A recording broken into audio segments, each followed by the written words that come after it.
People often say, young people especially, I want to do something for the world. I want to be of service during my lifetime.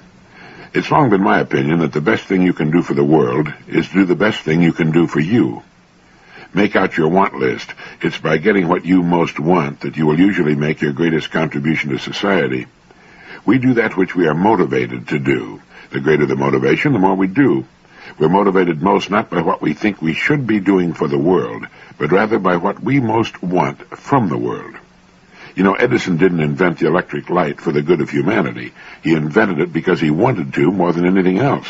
That it's been a great boon to man and created one of the world's greatest industries are besides the point. The best preachers are those who enjoy being preachers, and it's the same with teachers, generals, businessmen, and wives and mothers. Those who make the greatest contribution and by so doing reap the greatest rewards are those who thoroughly enjoy what they're doing.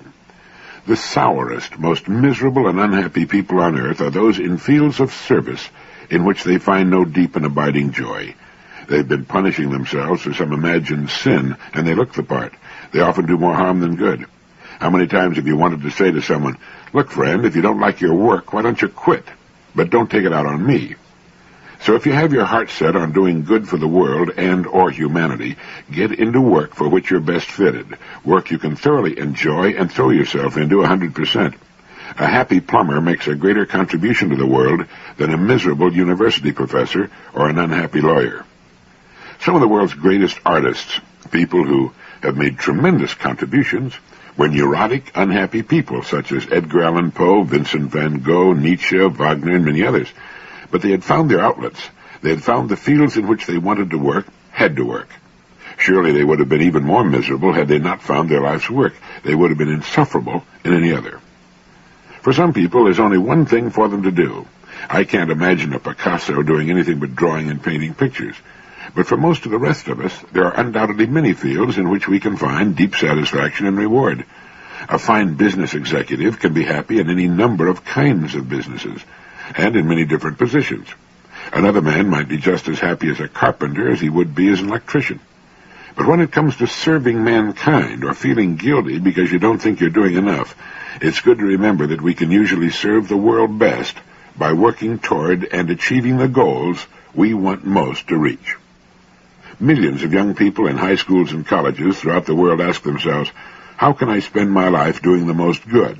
The best way is to spend your life doing that which you most want to do. In that way, everybody wins. Some time back, I made a talk to about 1,000 university students on the campus of a large, well-known American university. They were wonderfully behaved, laughed in all the right places, and were very receptive to what I had to say, for which I was indeed grateful. I noticed hundreds of them even taking notes. I was worried about that speech. I'd heard so much about the generation gap and reports from young people that anyone over 30 had nothing to say to them that I approached that speech with the trepidation of a man approaching a man-eating tiger with a willow wand. But as I say, it went off fine, and I was very much relieved. And I'm sure one of the things that averted disaster was a comment I used of Scott Buchanan. Scott Buchanan was a great educator who died in 1968. But he'd said, "The powers of the mind are the powers of the man." And building the power of the mind is largely an after-school job. It's a spare-time job. This is why developing the powers of the mind are not necessarily dependent on a formal education. A good liberal education is the best start if you're lucky enough to get one. A good base of English, world history, world literature, and math are fundamental to developing the real powers of the mind, the very subject so many young people dread and work so hard to avoid. If you're interested in this subject, and you'd like to know more about Scott Buchanan and his ideas on education, there's a paperback published by the Center for the Study of Democratic Institutions in Santa Barbara, California, entitled Embers of the World. It's a series of conversations with Scott Buchanan after it became apparent that he did not have much longer to live. It's a published series of conversations between Scott Buchanan and Harris Wofford Jr., Stringfellow Barr, and others. The powers of the mind are the powers of the man. Once in a talk Buchanan delivered at St. John's College, he asked, "How are you doing? Do you believe in and trust your intellect, that innate power that never sleeps? You've lived a lot. You've fallen into the hands of scholars and into the grooves of practice. You've suffered the winds of doctrine and have gotten lost in the jungle of ideologies. Latterly, you've been stormed by scientific miracle. In all these learnings and practices, have you listened to the small, spontaneous voice within that asks continually if these things are true?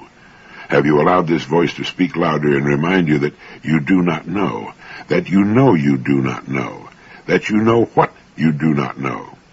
Do you believe that knowledge is possible, that truth is attainable, and that it's always your business to seek it, although evidence is overwhelmingly against it? Have you in the course of your life become your own teacher? Have you yet recognized that you are and always have been your own teacher? Liberal education has as its end the free mind, and the free mind must be its own teacher.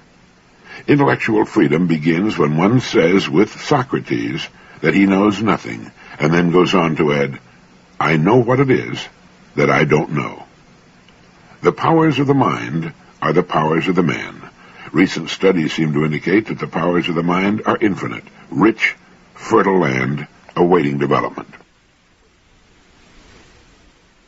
If you can think of something you want that is within the realm of human accomplishment, I can tell you how to get it. To do so, let me tell you a short story about what happened to a friend of mine. My friend is a multimillionaire, tears around the world in his private jet, and in general is keeping busy and having himself a pretty good time. Some years back, he was flat broke and a total failure. He was a failure as a husband, a father, a provider, and had the personality of a polecat. No friends, a complete and thoroughgoing bust. And one day he fell to wondering how people succeed in the world. Well, he had enough nerve to make an appointment with one of his city's most successful men, and during the interview asked him, how can I succeed? So the great man asked him what he wanted, and he rattled off a pretty good list of things he wanted, including a nice home, a lot more money than he was making, and so on. Well, many of them were the wrong things, you might say, but at that time of his life he still wasn't very smart. So the great and successful man gave him the secret key to all the abundance he could possibly want. And it was in this short sentence. He said, people have everything we want. People have everything we want. If all the people in this country gave you a nickel, you'd have $10 million. The people have everything you want. Your part of the bargain is to provide something for the people that they will buy in sufficient numbers to permit you to have what you want. Your part of the bargain is to be worthy of the price you set as your goal. Your job is to grow as a person to fill the shoes of the person you've decided to become. When you set a goal for yourself, you've established a self-fulfilling prophecy. A self-fulfilling prophecy, as S.I. Hayakawa has pointed out, is a statement that is neither true nor false, but is capable of becoming true if it is believed. Reaching your material goals will not mean that you're a nice guy, or that your wife and kids will like you, or that you'll be popular or intelligent or interesting. But you'll have that house and that money and anything else you want that money can buy, and if you're really smart, you'll develop at the same time the things that money cannot buy, things like humility, love of your fellow man, and that includes the wife and kids and the neighbors and so on. But as I said in the beginning, if you can think of something you want that is within the realm of human accomplishment, I can tell you how to get it. First, decide definitely upon what it is you want. With that fixed in your mind, you must then come up with the plan for providing something from within yourself, your mind and body, that will be valuable enough to people so that they'll give you what you want in return for it. They'll pay you any price. But the requirement remains the same. Your part of the bargain is to fulfill the other part. It's not particularly easy, nor is it particularly difficult. It simply must be done. How are you doing in the idea department? Do you have an idea file, a place to keep your ideas? When's the last time you wrote down a good idea? It doesn't have to be a new idea, you know. Just a little better.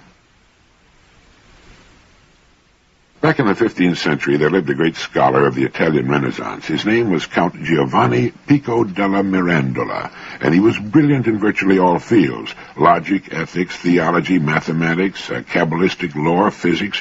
He'd studied Hebrew and Arabic. Like many of the noblemen of his day, he died from poison. It was handed to him by his secretary. There has to be a moral there someplace. But it was about something he wrote that I mention him. He wrote in an essay called The Dignity of Man that a man can choose to be anything. He can partake in, become a part of, anything he wants to. He can become a beast. He can become a god. He can do anything. Now here's writing from the Renaissance, from the 15th century, that could have been written by Sartre, Camus, or yesterday by a modern existentialist. This thought keeps reappearing throughout all of the writings of man. It's a perennial philosophy that runs through most religious thought as well. It states that we become what we choose to become, whether we realize it or not. My son used to love to watch a television program in which contestants would win a prize and then be given the choice of keeping the prize they had won or taking a chance by trading it for a prize that was hidden behind a curtain. The prize behind the curtain might be many times as valuable as the one they had, but then again it might be worthless. Man can choose to be anything, as Pico della Mirandola wrote so long ago, and as the modern existentialists point out, but man all too often doesn't know what he wants to be, or, fearful that the prize behind the curtain might turn out to be a 50-pound bag of garden fertilizer, he holds on to what he has, rather than risk losing it for something of less value to him. Often fearful and not aware of his real powers, living far below his true capacities, he plays for small stakes, not realizing that he holds all the cards. Or, as Huxley once put it, it's like that chess game in which our opponent is perfectly fair and would rather we win, but does insist upon our learning at least the rules of the game, for if we make mistakes, we are checkmated, without haste, but without remorse. When you come to understand something like this, it makes you sit down thoughtfully and ask yourself, what is it I want to become, or what is it that I want to become next? We can always change course down the road. We're never irrevocably committed. It adds a zest to living, a bit of excitement to getting up in the morning when you know you can pretty well do whatever you want to do. It's sobering, too, when we reflect that if we've been adults for any appreciable length of time, we've made our lives what they are today. And if we're dissatisfied with them, at least it's probably our fault, unless we've been victims of situations over which we could exercise no control. But it's something to think about. A man can choose to be anything, or a woman. He can partake in, become a part of anything he wants to. He can become a beast. He can become a god. He can do anything. Written in the 15th century. There's a famous Italian restaurant in Evanston, Illinois, called Fanny's. It's famous because of its amazing owner, Fanny Lazar, who, in addition to overseeing one of the finest eating places in the country and makes great spaghetti, writes a newspaper column. In one of these columns, she gave some recipes for perpetual youth. Be sure to share this with your wife. She writes, history does not record how many men have searched for the fountain of youth, but centuries before Ponce de Leon there lived in ancient Alexandria a man named Theon, a noted astronomer and mathematician, who with study and research discovered the recipe for perpetual youth. Here it is. A good appetite and a good night's sleep, said Theon, for which nature demands the payment of vigorous physical and deep-breathing exercises, plus bathing in icy cold water every day of one's life. Theon raised his beautiful daughter, Hypatia, with this recipe, and she excelled every woman in Alexandria for sheer physical beauty of body and mind. She was the foremost thinker of her time, a famous Greek philosopher, one of the few female philosophers of all time. She lived from about 370 to 415. Two other great women who learned of Theon's recipe for perpetual youth were Ninon d'Anclos and Catherine, Queen of Russia. They kept their youth until advanced age. Each of them had youthful boyfriends up to and past the age of 80. They indulged in vigorous daily exercise, horseback riding and walking long distances every day of their long lives, and by bathing in icy cold water. How else could they have survived the cold and drafty palaces they lived in? Lina Cavallari, who in her youth was considered the most beautiful woman in the world, believed in daily physical exercise and deep breathing. Every morning she drank 1 tablespoon of pure olive oil to keep her skin from becoming wrinkled. She drank 1 or 2 small glasses of wine with each meal. Then there was Professor Olga B. Lepenshinskaya, who recently died at the age of 92, a biologist who was the Soviet Union's outstanding authority on how to live longer while keeping perpetual youth to old age. She participated in sports, took plenty of long walks, very hot soda baths, 1 cup of soda to a tub, once a week, and drank 1 or 2 vodkas every day. Swedish Sigrid Sampson of Chicago, 77 years young, sparkling-eyed, mentally alert. She looks young because she is young, full of enthusiasm, vim, vigor, and vitality. No stiff joints. She bends, twists, stretches 15 minutes, morning and night. Henry Blackman Sell, prominent in New York society, is an incredible octogenarian who does his own variation of yoga exercises and skips rope every day. He walks 40 blocks to his office daily, and for 25 years his pedometer has registered 40 miles a week. Mrs. Lillian R. Spencer, also of New York City, another octogenarian, is a remarkable youthful elder who attributes her health and vigor to a wholesome diet and sound sleep. Again, she exercises daily, bending and touching the floor 30 times, 3 times a day. She also takes walks and works regular hours in a department store every day. So if you want a good appetite, sound sleep, and beauty for the rest of your life, get plenty of exercise. Get out and walk if you can every day. Keep active. And as for beauty, it seems an ice-cold bath every day does it. That was old Theon's recipe. I'm a hot shower man myself. In his excellent book, Letters for Philip, Dr. Charlie Shedd writes, Dear Phil, there are 3 things I aim to do every day as a husband. 1, tell her I love her. 2, do something nice for her. And 3, pay her a compliment.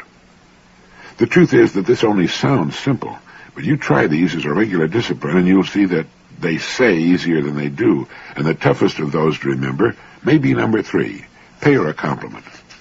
Psychologists tell us that there are several reasons why we restrain ourselves at this point. In some cases, they say the hesitancy comes from a basic hostility syndrome, which means that we're mad at the whole world. People are no darn good, so down with everybody. Or somehow we got the message that since we ought to affect a little embarrassment when we receive compliments, why should we embarrass others by praising them? But I think there may be a more basic reason why many of us husbands are stingy with kind words, and this is because we're people, and the average specimen of the human species is naturally inclined to be selfish. We spend most of our time thinking about number 1. We're too preoccupied with our own emotional feelings. We don't have the time, take the time, or make the time to consider what it would mean to the other person if we opened our faces to say a good word. You can believe me, every woman worth the name is an addict for masculine approval, and the best way to let her know you approve of her is to tell her. There are all kinds of other ways to get the job done, but from the feminine point of view, voicing your likes is one of the nicest. You see, she has many needs, but one of her greatest is to please you. If things are normal at your house, chances are good that she's thinking of you more than you're thinking of her. This is why, if you give her some pleasant things to think about, you're doing a good thing for you and for your future together. The Bible says, as a man thinketh in his heart, so is he. Well, this also goes for a woman. If you give her a lovely idea of herself, that's what she'll try to become. This is why it makes so much difference what you're telling her. The time finally arrives when she accepts your estimate of her as an estimate of herself. I've seen many an ordinary-looking woman grow into a lovely thing because her husband told her she was lovely. I regret to report that I've also seen some truly gorgeous women gradually fade away because they were no longer inspired from the one source that mattered most to them. All of which leads up to 6 very important words. If you like it, say so.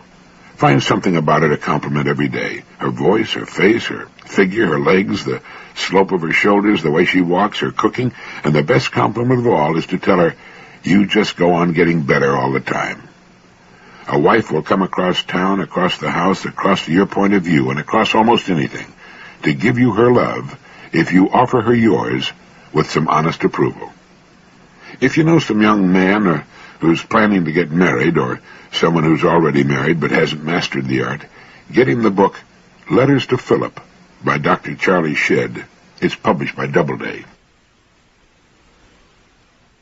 The distinguished Harvard professor, author, and researcher into achievement motivation, Dr. David C. McClellan, has posed the question, what accounts for the rise in civilization? Not external resources, that is, markets, minerals, trade routes, or factories, but the entrepreneurial spirit which exploits those resources, a spirit found most often among businessmen.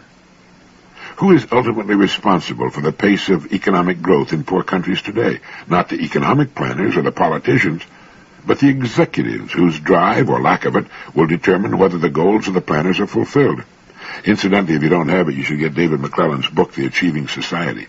He says, since I'm an egghead from way back, nothing surprises me more than finding myself rescuing the businessman from the academic trash heap, dusting him off, and trying to give him the intellectual respectability that he's had a hard time maintaining for the last 50 years or so. For the fact is that the businessman has taken a beating, not just from the Marxists, who pictured him as a greedy capitalist, and the social critics who held him responsible for the Great Depression of the 30s, but even from himself, deep in his heart. One of the queerest ironies of history, as John Kenneth Galbraith points out in The Affluent Society, is that in a sense Marx won his case with his sworn enemies, the capitalists.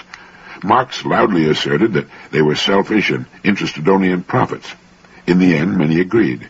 They accepted the Marxist materialistic view of history. The modern businessman, says Galbraith, suspects that the moral crusade of reformers, do-gooders, liberal politicians, and public servants, all their noble protestations notwithstanding, are based ultimately on self-interest. What, he inquires, is their gimmick? Well, if not only the Marxists, but Western economists and even businessmen themselves end up assuming that their main motive is self-interest and a quest for profit, it is small wonder that they've had a hard time holding their heads high in recent years. But now the research Dr. McClellan has done has come to the businessman's rescue by showing that everyone has been wrong, that it is not profit per se that makes the businessman tick. Instead, it's a strong desire for achievement, for doing a good job.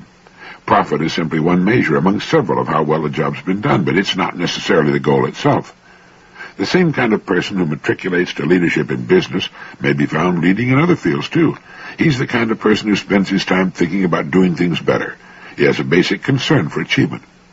The secret lies in what a person spends his time thinking and daydreaming about when he is not under pressure to think about anything in particular. What do his thoughts turn to when he's not under pressure? It is not the drive for more and more profits that drives the businessman and is responsible for the rise of civilization. It's the achievement goal, the desire for achievement. Let me draw you a little picture. A housewife sits at her kitchen table.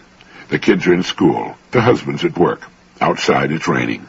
She sips her tepid coffee and turns the pages of a magazine. In the magazine there's a picture of a striking woman sitting by the pool of her palatial home. The sun is shining. There are flowers and carefully trimmed hedges, and a child is swimming in the pool. Suddenly the housewife stares at her rain-spattered kitchen window and thinks, if I had what she's got, I'd be happy. Happiness. The state of being happy is one of the world's most interesting subjects. It's so interesting because the state of happiness has nothing whatever to do with environment. A world-famous entertainer steps out of his private jet at the Los Angeles airport and is, at that moment, less happy than the man who will now refuel the airplane. Another time, the entertainer will be happier. But the rich woman in the magazine sitting by her pool in the lovely setting is not by any means happier than the woman in the kitchen with the rain coming down outside. Happiness is never a respecter of persons, high or low, queen or charwoman, rich or poor, white, black, or anywhere in between. A friend of mine who's worth several $1 million and who was one of the happiest people I ever knew has changed completely and is now one of the world's unhappiest people. Not because he's a millionaire, but because all the fun's gone out of his life. Happiness is a byproduct of direction. That is, happiness is a condition that depends upon the direction in which we're moving. My friend had been a happy man most of the time for many years because he had been actively working toward a goal he wanted very much to achieve. Well, he's achieved his goal now, with nowhere else to go, which is his own fault, and he's miserable. The world-famous entertainer leaving his private jet is bored and unhappy. He's heading home to a lonely house. The young man servicing the jet plane has a date that night with a girl he's in love with. He's in a state of euphoria. The woman sitting by the pool with a beautiful home may well be quite happy at the time the picture's taken. She's delighted that she and her friends will soon see her and her home in a national publication. While our housewife, her family scattered to work and school, faces the prospect of a lonely day of laundry, cleaning, and cooking, and besides, it's raining outside. If her husband calls and tells her they're going out to dinner with friends that night, she'll be transformed. Or if she learns that good friends or her family are coming to visit that evening or weekend, the work will fly by as she thinks about and plans for the visit. We're happy when we're moving towards something we want to happen, and that's all there is to it. Nothing else makes much difference. The person or family that's working toward goals, priorities that are not too distant to be exciting, will tend to be happier than the person or family without them. Happiness, it's a very interesting thing. Thank you.